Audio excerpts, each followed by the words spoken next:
If you haven't been living under a rock for the last week, I'm sure you've heard about all these drones and UFO sightings going on. But let's see what the great book talks about when it comes to UFOs. Yeah, because it's in here. Check this out, people. Psalm 68:17. The chariots of God are 20,000. Why the guy got 20,000 ships? The angels could fly.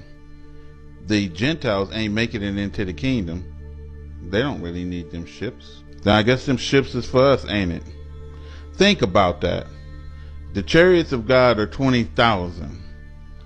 Even thousands of angels. So he's making a distinction that there are chariots and there are angels. The Lord is among them, right?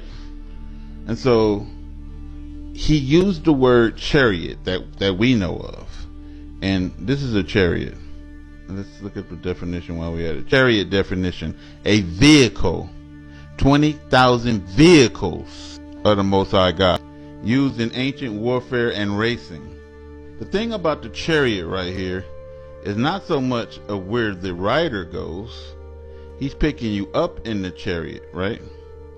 The chariots of God are 20,000.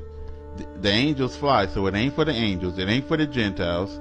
Then these chariots, like he said, he's going to lift us up out of the place where we were sold.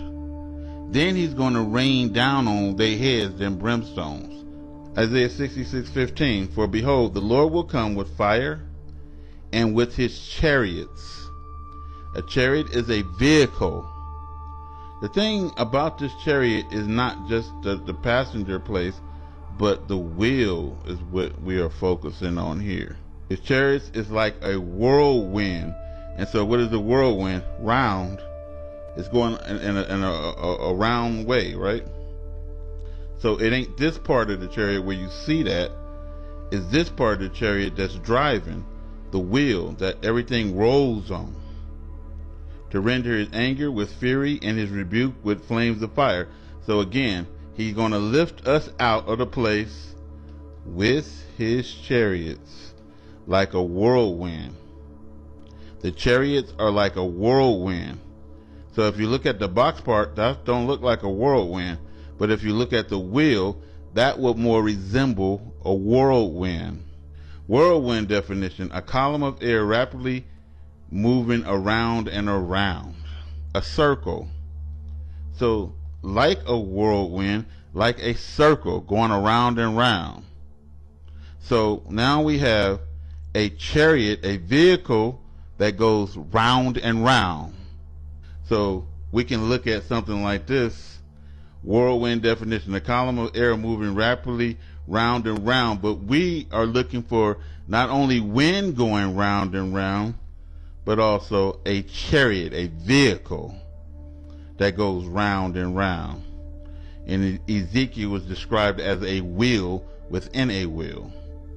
2 Kings 6:17. And Elisha prayed and said, Lord, I pray thee, open his eyes, the man who couldn't see, the chariots and the angels, and they could see. Because just like he's trying to say, you have a man standing there with Elijah and Elisha, and he's saying, okay, we screwed. And then they saying, how are we screwed? Can you not see? And he's saying, see what? So they had to pray to open this man's eyes up so he can see. And when the Most High God opened his eyes up, he saw the chariots of the Most High God, and he saw the angels. So he said, he opened up his eyes of the young man, and he saw, behold, the mountain was full of horses and chariots, vehicles that go round and round, of fire, round about Elisha. So it could look like this, but it is a vehicle that what we going to be on the outskirts of the clouds, going around in a circle and shit? Like in a tornado? No, we're going to be seated comfortably. 2 Kings 2:1.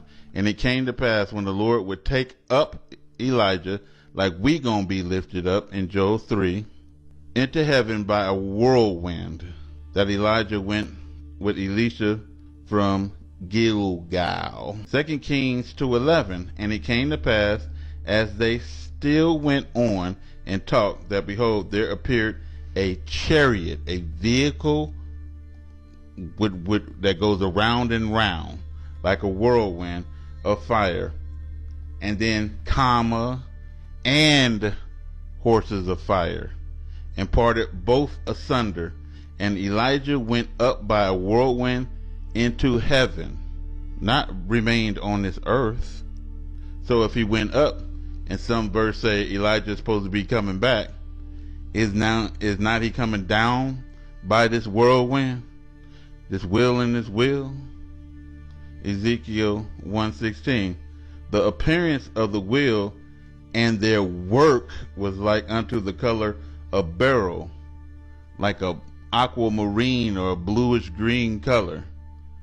And they four had one likeness, and the appearance of their work was as if it were a wheel in the middle of a wheel. Let's go back to the chariot again, because it keeps talking about wheels. A wheel, and then in the middle looks like a wheel. Bam. A wheel. These are ancient wheels around that time. A wheel within the wheel. So this is what wheels look like back then. So what did that look like today if that was coming out of the sky? We ain't getting in those. I am. This is called a sun halo right here to the left. This looks like a wheel on the outside and a wheel on the inside. A wheel within a wheel. But it can be considered. Then you got a spacecraft right here next to this, and right here next to it. And it looks like a wheel, like on the chariot. That's why they're using the word chariot. We want to focus on the wheel within the wheel. It can be this, that, or that. And it can be coming in clouds like this.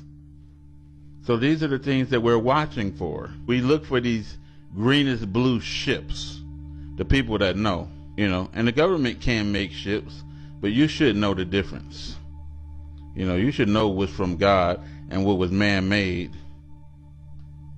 Every Hebrew ain't going to the kingdom, and we all are not leaving here in the same way.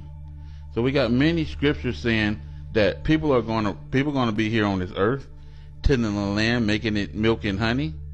And some people, according to your deeds and righteousness, is just going to be somewhere else. Isaiah 60, number 9. Surely the isles shall wait for me, and the ships of Tarshish first, to bring thy sons from afar, with their silver and their gold with them, unto the name of the Lord thy God, and to the Holy One of Israel, because he has glorified them. So watch this. So some people is going on the ships of Tarshish, which some people believe are the ships from Britain, right? Some people is going to be lifted out.